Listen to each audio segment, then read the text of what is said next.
The projector lights up his face and the courtroom stops breathing. I am standing when I should be seated, the projector remote, resting in my palm like something borrowed and dangerous, its plastic edge warm against my skin, as if it knows it has been used before. The image freezes on him mid-blink, not shocked, not angry, just calculating, and that expression alone changes the temperature of the room. The judge's chair creaks slightly, an almost gesture that never completes, while the bailiff's hand hovers near the rail without touching it. No one speaks because the rules don't explain what happens when the truth arrives before permission.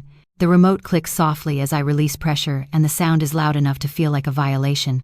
My husband's attorney shifts first, a reflexive movement meant to regain balance, but the benches behind us remain still, bodies aligned forward as if the screen has become a window instead of evidence. The hum of the projector fan fills the space where objections should be steady and indifferent, and I realize that the silence isn't empty anymore, it's loaded. I don't look at my daughter yet. I keep my eyes on the screen because it's safer to watch him than to see her watching all of this happen. The courtroom lighting is unforgiving, bright enough to show the dust drifting near the ceiling, bright enough to strip away the comfort of shadow, and the image holds him there without context, without sound, without the story. Practiced. Someone coughs and immediately regrets it, the sound too human for what this moment demands. The judge's pen stops moving, its tip hovering above the page, and that pause tells me more than any ruling could. This isn't the beginning of the hearing, it's the consequence of something already finished. I feel the urge to explain, to frame what the room is seeing, but explanation would weaken, it would give him something to push against. The remote remains in my hand because setting it down would feel like retreat, and I am done retreating even if I haven't admitted that to myself yet. He turns slightly, just enough to search for my reaction, and finds none. I am still, my face neutral, my posture practiced from years of absorbing tension without letting it show. The projector light reflects off the polished surface of the bench, splitting into a thin line that runs toward the judge's feet, and I wonder if everyone can see how exposed he looks now, caught between frames, unable to move without revealing more. The attorney on my side doesn't speak either, respecting the geometry of the room, the way pressure works better when it's allowed to settle. I hear a chair scrape faintly in the back row, then stop as if someone has decided against leaving because they don't want to miss whatever happens next. My husband opens his mouth, closes it, then adjusts his jacket, a small gesture that once signaled confidence but now reads like a habit with nowhere to go. The remote vibrates slightly as the projector compensates for a lighting change, and that tiny mechanical correction feels like a judgment in itself. The room understands at the same time that control has already shifted and no one knows how to take it back. I think of all the times I mistook silence for safety, all the moments I believed that keeping things contained, protected, the people I loved, and how wrong that equation was. The judge finally inhales a preparatory breath that should lead to order, but instead, there is another pause, longer, this time as if the law itself needs a second look. My daughter shifts beside me just enough that I feel her presence without seeing her, and the weight of what she has carried alone presses against my ribs. I don't reach for her hand because this moment isn't about comfort, it's about letting the truth stand without interruption. The projector fan continues its steady whir, indifferent to reputation, marriage, or intent, and I realize that machines make better witnesses than people because they don't care who you are. Across the aisle, someone lifts a phone, then thinks better of it, lowering it again when they realize the screen is already doing the work for them. The judge's eyes flick to the clerk, then back to the image, and that brief exchange tells me the rules are being recalculated in real time. My husband's confidence drains in increments visible only if you know how to watch for it, in the tightening of his jaw, the stillness of his hands, the way he stops trying to perform. I remain exactly where I am, the remote steady my breathing even because any movement now would suggest doubt, and doubt is the only escape left to him. The projector light does not soften, does not blink, does not apologize, and as the room leans forward into the quiet, I understand that whatever comes next will not be negotiated. The projector keeps running, and the courtroom waits for permission that no longer belongs to him. The courthouse had felt ordinary months earlier, almost disappointingly, so the kind of place where life-changing decisions were reduced to schedules and stapled packets, and I remember noticing how the floors reflected the ceiling, lights without warmth as I waited my turn. I carried a folded guest list from a school fundraiser in my bag, creased down the middle, a useless habit from years of organizing events where order meant safety, and I kept smoothing its edges with my thumb as if it were a talisman. My husband sat beside me then, relaxed in the way of someone who believed he understood systems better than people answering questions before they were finished, nodding to staff with practiced familiarity. I mistook that confidence for preparation instead of entitlement. At home, the silence had already begun, but it didn't feel hostile. It felt efficient, like we were conserving energy for something inevitable, and I told myself that quiet was what stability sounded like when emotions were no longer useful. Our daughter moved through those weeks with minimal sound, doing her homework at the kitchen table, leaving her phone face down, retreating to her room earlier than usual, and I explained it away as adolescent adjustment, the kind that didn't require intervention. Silence stretched longer than it should. I focused on logistics because logistics gave me something to solve: shared calendars, neutral emails, drop-off times that didn't overlap. The guest list stayed folded in my bag, a reminder of a world where names stayed in rows and people showed up where they were assigned. My husband began rehearsing conversations out loud, standing at the counter as if addressing an invisible judge. His tone measured, his pauses deliberate, and I listened without listening, assuming that whatever story he was practicing was harmless if it stayed theoretical. The house felt staged, furniture in place, voices controlled, and I mistook that stillness for cooperation. There were small moments I ignored because they didn't fit my narrative: my daughter lingering after school under the excuse of club meetings she never mentioned before, the way she watched us instead of interrupting, how she seemed to catalog details rather than react to them. I believed that shielding her from the process meant keeping things calm, and I congratulated myself on maintaining a surface that didn't ripple. I didn't realize then that silence wasn't peace. It was something being prepared without my consent. The day the filing date arrived, it landed with a thud that felt procedural rather than personal, a stamped acknowledgement instead of an emotional rupture, and I remember thinking that this was manageable because it followed rules. In the courthouse hallway, I unfolded the guest list absent-mindedly, scanning names of parents and volunteers who trusted me to coordinate details, and the normalcy of that paper made the legal setting feel less threatening. My husband smiled at the right moments, greeted staff by name, corrected minor clerical errors before they were finished being explained, and I let him because it seemed efficient, even helpful. I didn't ask why my daughter hadn't come with us that day, didn't question how relieved she seemed to stay behind, because avoidance felt like kindness. The silence at home deepened after that, not louder, not colder, just denser, and I mistook density for strength. Conversations became shorter emails, cleaner decisions framed as mutual even when they weren't, and I took pride in how contained everything felt. Looking back, the warning signs weren't dramatic. They were procedural, the kind that hide behind compliance and politeness, and I see now how my role in maintaining order helped something else grow unchecked. The guest list remained folded, its creases darkening with use, a quiet companion to meetings and mediations, and I kept telling myself that keeping things orderly was the same as keeping them safe. I didn't know that my daughter was listening in a different way, that she understood the difference between quiet chosen and quiet imposed, or that she had already begun responding to the silence with attention instead of fear. The house stayed calm, the calendar stayed full, and I stayed convinced that as long as no one raised their voice, no real damage was being done. The silence felt manageable then, but it was already deciding who would be heard later. The first fracture didn't arrive with an argument or a confession. It arrived in my kitchen, late afternoon light cutting across the counter where my daughter stood too straight for a child her age. She waited until I set my bag down before speaking, as if timing mattered, and then she placed a small USB drive beside the fruit bowl with the care of someone handling evidence, not electronics. The drive was unmarked except for a thin scuff near the metal edge, and when her fingers released it, she didn't pull away right away, as if letting go required permission. I asked where it came from, and she shook her head once, not defiant, just finished explaining things in advance. The refrigerator hummed, the ordinary sound suddenly intrusive, and when I picked up the drive, it felt warmer than it should have, like it had been in a pocket too long. She told me I should watch it alone, then turned and went to her room without waiting for agreement, leaving the quiet behind like a door closing without a click. I didn't sit. I plugged the drive into my laptop where the screen still showed an open calendar, domestic order framed in neat blocks. A single video file appeared, clipped short, tagged with a simple ref code, and a late evening timestamp that landed uncomfortably after the hours my husband insisted he was always home. The file name meant nothing, which felt intentional.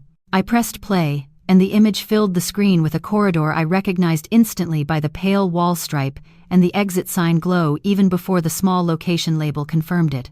He stepped into frame with the ease of someone who believed the hallway belonged to him, voice, low posture, relaxed, speaking to someone off camera with a familiarity that didn't fit the story I'd been given. The clip was brief, ending before context could soften it, and that was what made it sharp.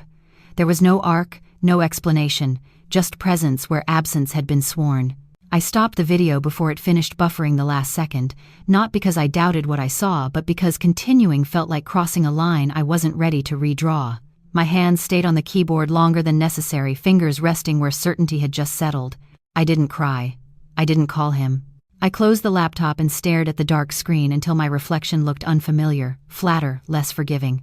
The change in me was immediate and practical. I stopped correcting his stories when they didn't align, stopped smoothing over inconsistencies for the sake of momentum, stopped answering calls that arrived outside reasonable hours. Silence shifted from passive to deliberate, a tool rather than a byproduct, and I noticed how quickly that altered his behavior. He texted more, asked for confirmation he'd never needed before, offered details unprompted as if volume could replace accuracy. That night when he came home later than usual, he spoke faster, filled the kitchen with noise that didn't quite land, and I watched him from the counter where the USB still lay now, wrapped in a folded receipt to keep it from being mistaken for trash. He glanced at it once, eyes flicking down and away too quickly to be casual, and that was enough to tell me he knew something had shifted, even if he didn't yet know how. I asked my daughter if she was hungry, and she nodded without looking up, her calm, unsettling in a way I couldn't yet name.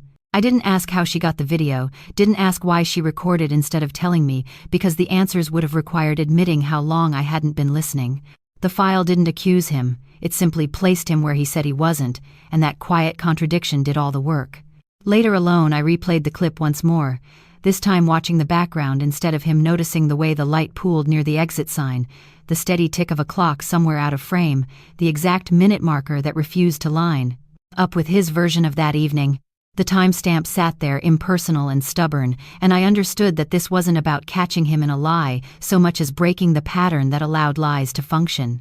I emailed my attorney without attaching anything, just a brief note asking about admissibility standards for digital media with partial context, and the reply came back cautious, but interested, full of procedural language that felt suddenly reassuring.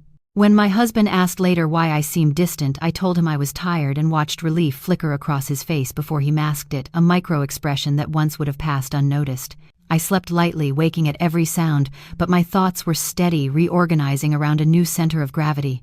In the morning, I tucked the USB into the inner pocket of my bag, the same place I used to keep spare cash for emergencies, and the weight felt appropriate. My daughter ate breakfast quietly, eyes on her plate, and when she stood to leave, she paused just long enough to make sure I was watching before she left the room, a silent confirmation that we were aligned, even if we hadn't named it yet. The house moved around us as if nothing had changed, but the map was different now, routes redrawn by a single, undeniable presence. Once the truth existed on a screen, pretending it didn't became the only impossible choice. The first public hearing unfolded with the kind of calm that disguises danger, the courtroom arranged in orderly rows that suggested predictability while quietly inviting spectacle. I took my seat beside my attorney, aware of the wireless mic clipped to my husband's lapel, its small green light steady, almost reassuring, in how officially it belonged to the room. He spoke easily when called, voice measured, posture open, offering answers that sounded practiced enough to pass as confident. I watched the judge listen, pen moving in clean strokes while the gallery shifted with the low impatience of people expecting routine. The mic did its job without comment, amplifying testimony, catching breath, translating authority into sound. When my husband leaned toward his counsel, the movement felt casual, an unconscious reach for control, and the words he murmured followed him into the system without resistance. The audio came through clear, tagged automatically with a courtroom channel ID and a timestamp that landed precisely at 9:14 a.m., and the effect was immediate. Heads turned before anyone spoke. The judge's pen stopped midline. The bailiff glanced toward the AV desk, then back at the bench, waiting for instruction that didn't arrive. My husband laughed softly, a reflex meant to smooth the moment, but the sound echoed too long, stripped of context by the room's acoustics. I stayed still, hands folded, letting the silence expand rather than rushing to contain it. The mic remained clipped, indifferent to embarrassment, replaying authority as it had been spoken rather than as it was intended. A murmur rippled through the gallery, first confusion, then recognition, then a collective withdrawal as people recalibrated their expectations of who was in control. The judge raised a hand not to interrupt but to slow the room, eyes narrowing as she listened again, this time not to testimony but to what had slipped through procedure. My husband shifted his weight, tugged once at the edge of his jacket, and looked toward me as if searching for confirmation that this was fixable. I didn't meet his eyes. The moment didn't belong to either of us anymore. It belonged to the record. The mic's channel indicator blinked once as the system adjusted levels, a small mechanical correction that felt like judgment. The sound system did what people often won't, preserving exactly what power assumed it could whisper. My attorney leaned closer without speaking her presence, steady signaling patience rather than escalation, while the court clerk typed notes with renewed focus keys clicking too loudly in the hush. The judge asked for a brief pause, her voice even procedural, and the room exhaled as if given permission to breathe again, though no one relaxed. The bailiff stepped forward to check the mic connection, careful not to touch my husband, as if proximity itself had become charged. My husband offered an explanation that sounded thin even to him, words arranged hastily, eyes flicking between bench and counsel, but the explanation didn't matter because the evidence had already altered behavior. The judge nodded once, not in agreement but acknowledgement, and ordered the record marked her tone, signaling that something had shifted beneath the surface. The gallery settled into a new configuration of attention phones, lowered whispers cut short, curiosity sharpened into focus. I felt the familiar urge to intervene to smooth the edges for the sake of momentum and let it pass, recognizing it as an old reflex that no longer served anyone. The mic was unclipped at last, its green light fading as it was set aside on the clerk's desk, but the effect lingered, the words it carried now inseparable from the hearing itself. My husband sat back down more slowly than before, shoulders tighter, confidence recalculated into caution. When the session resumed, questions came, more pointed pauses longer, the judge's gaze steadier, and I understood that the room had accepted a new premise. What had been framed as private strategy was now public artifact, and the distinction mattered. I glanced once toward the gallery and saw faces that had stopped performing neutrality, their expressions caught between fascination and restraint, witnesses to a crack in authority they hadn't expected to see. The mic rested in plain view, an ordinary object rendered dangerous by context, and I realized how easily control can be lost when systems remember better than people do. My husband spoke again, choosing his words carefully, but the ease was gone, replaced by an awareness that every sound now carried weight. I listened without interruption, letting the record build itself, trusting that the room understood the significance of what had already happened. The judge called for a recess, her voice firm, signaling containment rather than resolution, and the gallery rose in unison conversations, starting and stopping as eyes tracked our movements. My husband leaned toward me as we stood, mouth opening as if to explain, then closing when he saw my expression, finally grasping that this moment could not be undone with tone or charm. The mic went silent, but the room had already heard more than he ever intended to share. The weeks after that hearing tightened into something brittle, every interaction edged by what had already been recorded, and I began to notice patterns the way you notice cracks spreading through glass once you know where to look. My attorney requested routine disclosures, nothing aggressive, and the responses came back polished but incomplete answers, sliding just off the questions asked. I spent afternoons at the courthouse copying files, the smell of paper and toner clinging to my clothes, watching clerks move through systems with the confidence of repetition. One afternoon, a clipboard with an incident log was left unattended on a counter near the records window, its cover bent from use, pages thick with initials and time blocks. I didn't intend to read it, but my name caught my eye, then his, then a sequence of notations that didn't line up with what he'd sworn earlier. The entries weren't dramatic, just practical notes about delays and redirections, small deviations recorded by people paid to notice flow rather than motive. Each time stamp sat a few minutes apart, each location label precise enough to be boring, and together they sketched a loop of avoidance that made his testimony feel suddenly theatrical.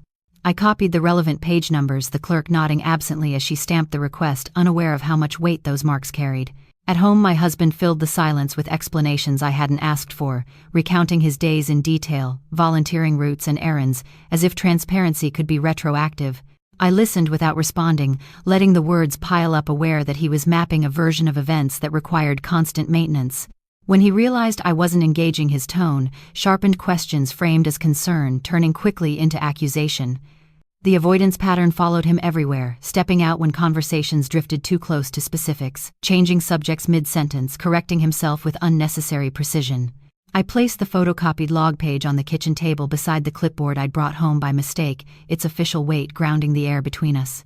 He glanced at it, then away, then back again, as if the paper might rearrange itself if he didn't acknowledge it directly. The refrigerator hummed the same sound that had accompanied the USB exchange weeks earlier, and the house felt smaller for it. My attorney called that evening, her voice measured as she explained how behavioral documentation worked, how patterns mattered more than single events when credibility was at stake. She didn't tell me what to do. She didn't have to. I could feel the logic fracturing under its own maintenance, the effort required to keep his story intact growing visible. The log didn't accuse him of anything illegal.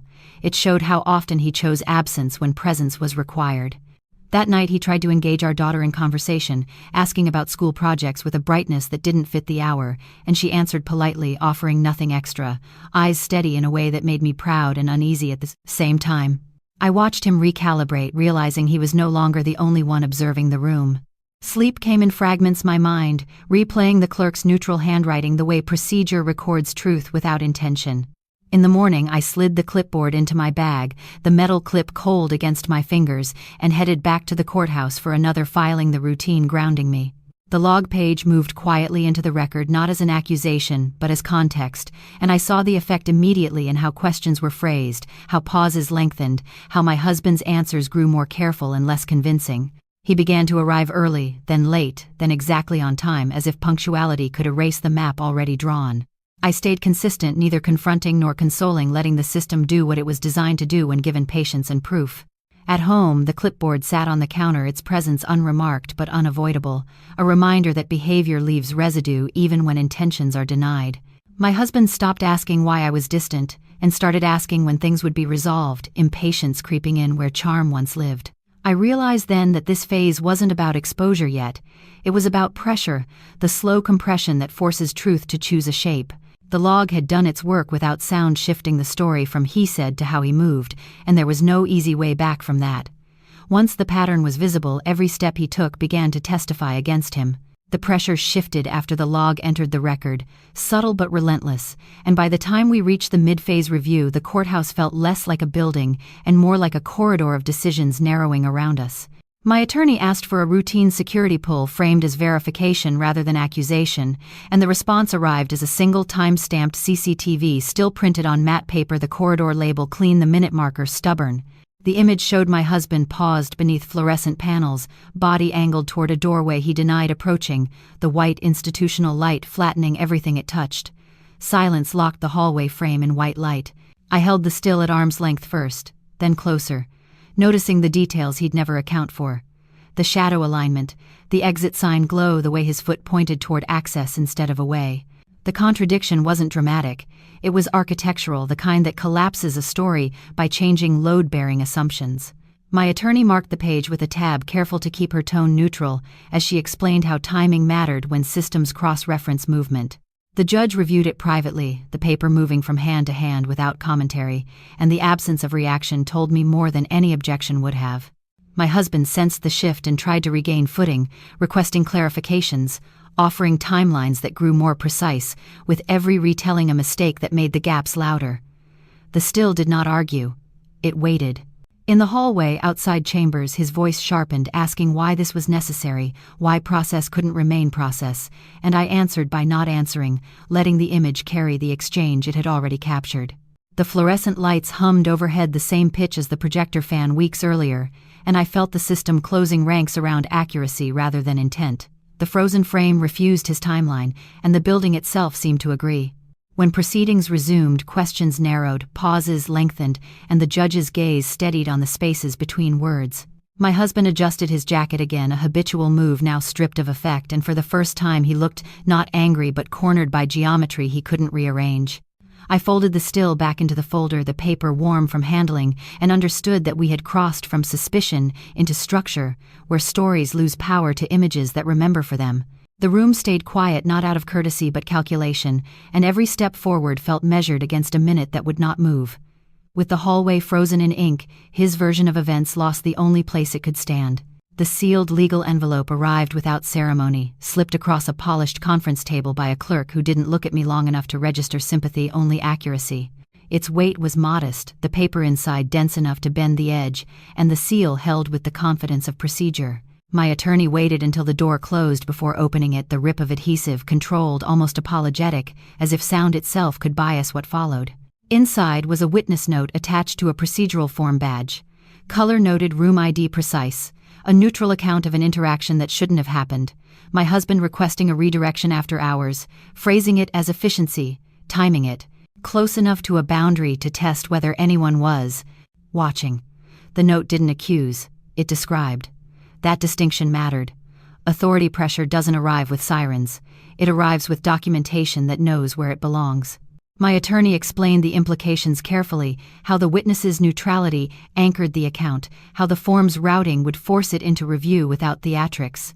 I listened, fingers resting on the envelope flap, feeling the slight resistance of paper meant to be handled by rules rather than emotions. When we stepped back into the hallway, the fluorescent lights hummed with the same unyielding pitch as always, and my husband was there, posture squared, expression tuned for reassurance. He spoke first, asking what had happened, why the delay, why everyone suddenly looked busy. I told him we were waiting, which was true and sufficient. He laughed once too quickly, then leaned closer, lowering his voice as if volume could restore privilege. I watched his eyes track the envelope, then dart away, recognition flaring and fading. The witness note had already begun doing its work, not by exposing him publicly but by narrowing the room in which he could maneuver. He asked for names, then policies, then timelines, questions stacking as if he could rebuild control with specificity. I didn't answer. I didn't need to. The authority he relied on was shifting from familiarity to form, and forms don't negotiate.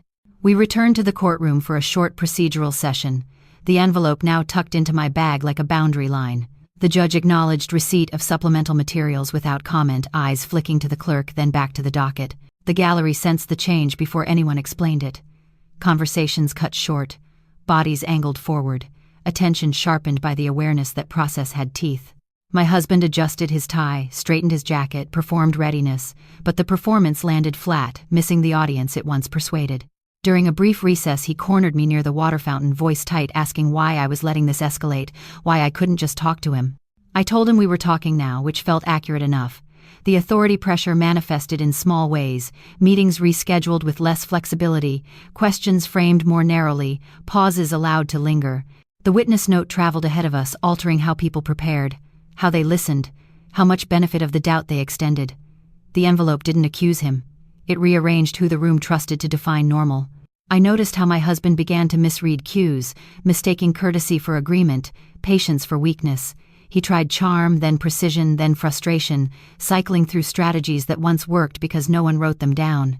My daughter waited outside the courtroom with a book she didn't read, posture, calm, eyes alert, and I felt the strange steadiness of alignment she had learned to watch systems.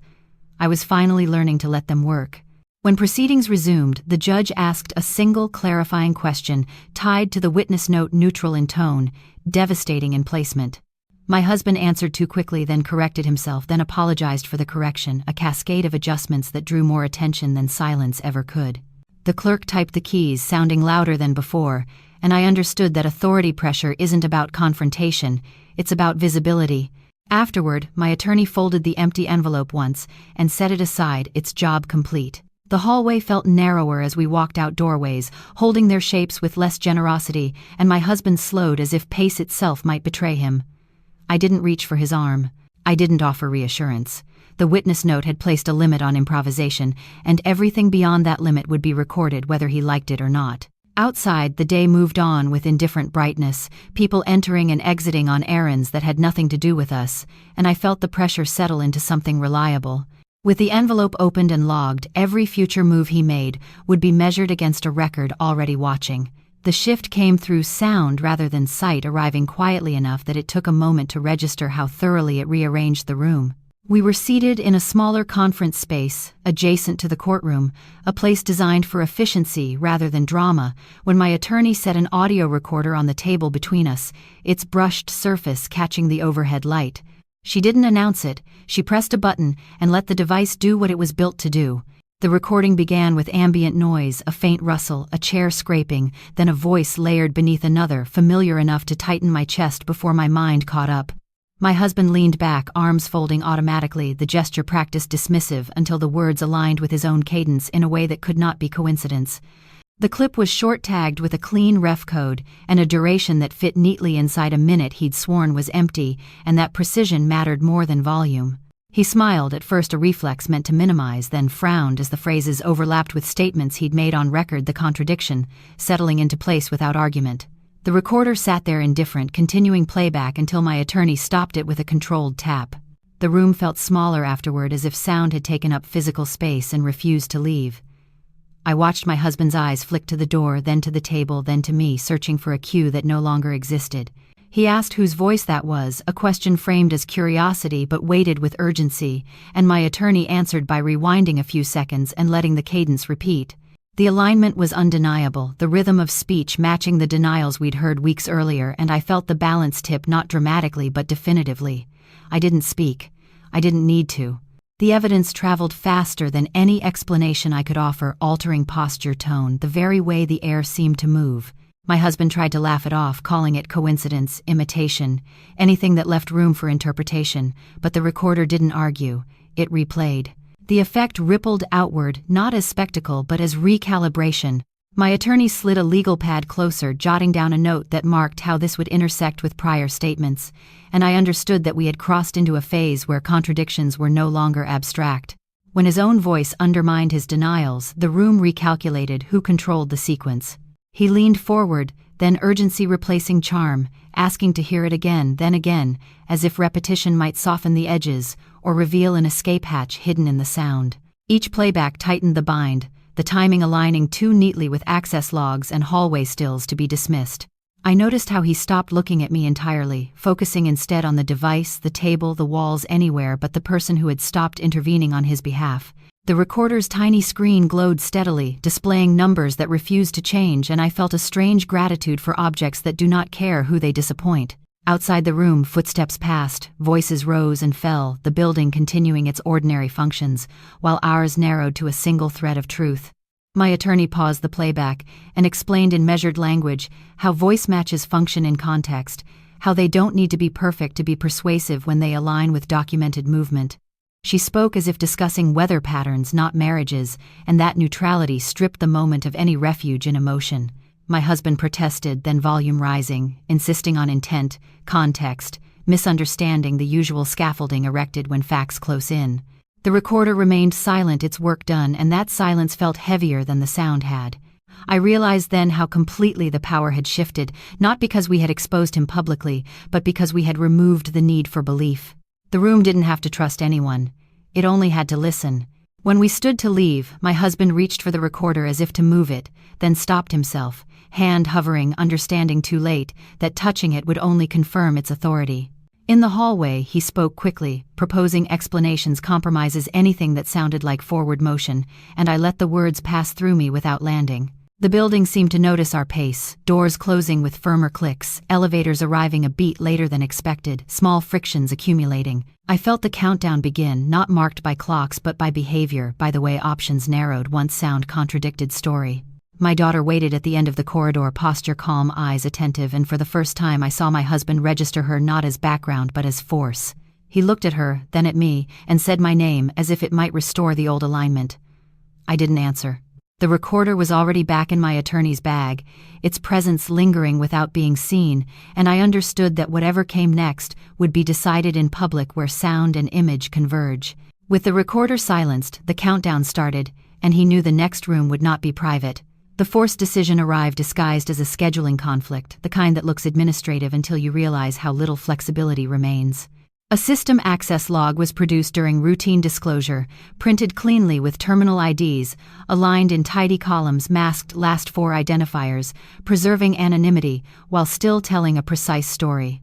I read it standing in the hallway outside chambers, the door latch chain visible through the glass looped, and secure, a reminder of how access is granted and withdrawn without drama.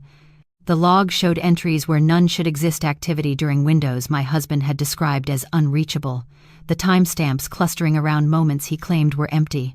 My attorney traced a finger along the rows, not accusing, just mapping, and asked one question: proceed now or wait? The choice wasn't about courage, it was about timing. Waiting would allow more narrative to calcify, more explanations to be rehearsed, while proceeding would force everything into a room that remembered. I looked down the corridor where people moved with practiced urgency, clerks carrying files, attorneys murmuring into phones, the building doing what it always did when decisions needed witnesses. My husband stood a few steps away, checking his watch too often, asking whether the afternoon session would start on time, his impatience betraying a belief that speed could still be an ally. The access log contradicted him without comment, each line a quiet refusal of his version of events. I felt the countdown settle into my chest, not marked by minutes but by behavior, by the way he began to anticipate questions before they were asked. I told my attorney to file the motion to proceed publicly, my voice steady enough to surprise me, and watched her nod once already moving. The log slid into the folder with a soft sound, paper against paper, and that simple action closed the last private door. My husband noticed immediately, his posture tightening, as if the room itself had shifted, asking what we were doing, why this couldn't be resolved quietly. I answered by pointing toward the courtroom doors, their latch chain catching the light, and said we were going inside. The gallery gathered quickly when word spread, curiosity sharpening into attention. Phones lowered as staff signaled that recording would be handled by the court. My daughter took a seat in the front row, her presence calm and deliberate, and I felt the alignment lock into place. The judge entered without ceremony, eyes scanning the room with a focus that suggested awareness of escalation, and the clerk announced the next matter with clipped efficiency. My husband leaned toward me, then voice low, offering compromise, explanation, anything that sounded like an exit, and I shook my head once, small and final. The access log didn't corner him by accusation. It removed every place he could retreat without witnesses. As the session opened, I could feel the weight of the decision settle across the room, a collective understanding that what came next would be seen and remembered. The projector was already warming a faint hum under the bench, and the door latch chain remained in place, holding the boundary between preparation and exposure. I took my seat, hands folded, breathing, even aware that the last private calculation had already been made. Once the doors closed on the access log, the truth had only one direction left to travel. The courtroom felt different the moment we re-entered, not louder or more crowded, but tuned, as if everyone understood that whatever played next would not be negotiable. The bright stage spotlight above the bench flicked on, washing the front of the room in hard clarity, and I noticed how my husband blinked against it, his practiced composure faltering under light that didn't flatter. The projector hummed to life behind us, the sound low and steady, and my attorney waited for the judge's nod before moving, respecting the choreography that turns exposure into record. When permission came, it was minimal, a single tilt of the head, and Daniel Ruiz at the AV desk routed the feed with the precision of someone who knows timing is a form of power. The composite playback began without introduction, video aligned with audio timestamps, synchronized, the courtroom source ID visible but unobtrusive. The first seconds passed in silence, then the image resolved into the same corridor we had seen before, now accompanied by sound that filled in what absence once protected. My husband shifted in his seat, then stilled, recognizing the sequence before it reached the moment he had denied, the rhythm of events unfolding exactly as systems remembered them. A ripple moved through the gallery, soft laughter cut short, a sharp intake of breath, then nothing, as the room recalibrated from curiosity to comprehension. The judge leaned forward, hands flat on the bench, eyes fixed on the screen, not interrupting, not reacting, allowing the evidence to complete itself without contamination. The composite ran its course, each element reinforcing the other's timing, refusing to bend the alignment, too clean to dispute. I felt my daughter's presence beside me, steady and deliberate, her gaze forward, not on her father but on the truth she had insisted be seen whole. My husband's attorney rose halfway, then sat back down, understanding the futility of interruption once proof becomes public. The spotlight held unforgiving, illuminating every micro-adjustment my husband made as his options narrowed to none. The projector fan whirred softly as the final seconds played, the sound oddly comforting in its indifference. When the playback ended, the room remained silent, not stunned but settled, as if a long question had finally been answered. The synchronized proof didn't accuse him. It made denial impossible in front of witnesses who now shared the same timeline. Only after the screen went dark did the judge move, her expression unreadable, as she glanced to the clerk, then to the bailiff, then back to the bench, the sequence deliberate. Authority entered the moment, not with force but with acknowledgement, the recognition that the threshold for intervention had been crossed publicly and irrevocably. My husband opened his mouth, then closed it, the habit of explanation failing him at last, and I watched the confidence drain from his posture in measurable increments. The judge spoke then, voice calm, procedural ordering. The record marked the composite, admitted the implications, noted each directive landing with the weight of inevitability.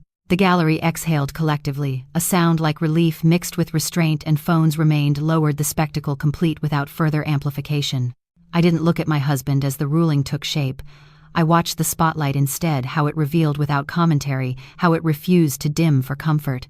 The AV feed was secured, the equipment logged, Daniel Ruiz, stepping back into stillness now that his task was complete, and the courtroom began to move again under new rules. I felt no triumph, only a quiet certainty that the moment had passed beyond anyone's control, including mine. Under the spotlight, the judge froze the room with one look, and authority finally caught up to the truth. The payoff didn't arrive with raised voices or dramatic declarations. It arrived with paper signatures and the sound of a system correcting itself. A hard copy notice letter was passed forward, its edges crisped, the court seal embossed deep enough to cast a small shadow under the bench light. The judge read from it without emphasis, outlining adjustments to credibility, revisions to standing assumptions, procedural consequences that unfolded with clinical precision. My husband listened as if the words might rearrange themselves if he stayed still enough, his face set, hands folded too tightly to look relaxed.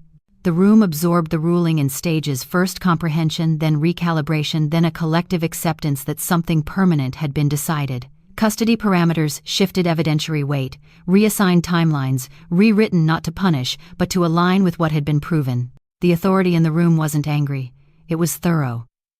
I watched the clerk annotate the docket keys, tapping steadily the record, reshaping itself in real time. My attorney leaned close once, murmuring confirmation, but there was nothing left to clarify. The payoff was structural, not emotional, delivered in sentences that ended exactly where they were meant to.